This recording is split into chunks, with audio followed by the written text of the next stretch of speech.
Faith acts with integrity when the world has nothing left to offer. Historically, famines have been some of the most devastating events. They are quite literally the land, the world, having nothing left to offer. But even when the world has nothing, God's promises holds true. God's plan provides. God's people stand strong. When we have faith, we can surrender what we can't keep in order to receive what God provides. So as we look at these verses, we see two responses to the famine.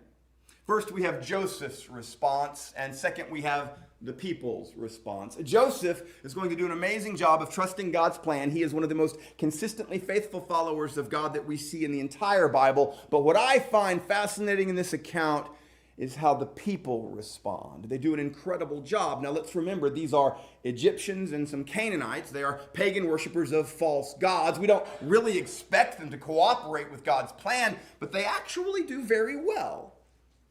All the money's run out, so they come to Joseph and ask for more grain. Give us food, for why should we die in your presence? For our money is gone. And Joseph's response might sound very harsh by modern standards. Give up your livestock and I will give you food for your livestock since your money is gone. But notice how these people, they don't grumble. They don't complain. They don't even go post on Facebook.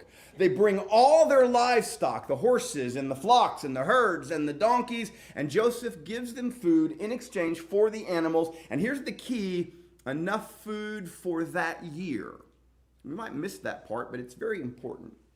This is enough food for a year, and it's hard to know for certain, but it seems like this is the 6th year of the famine. So now these folks have no money, no livestock, but they did just get food for a year. The famine is almost over. They didn't riot. They didn't revolt. They let go of their wealth and their cash money and their animals. They may not be trusting God, but they are trusting someone who is trusting God, and that is a whole lot better than trusting in worldly wealth.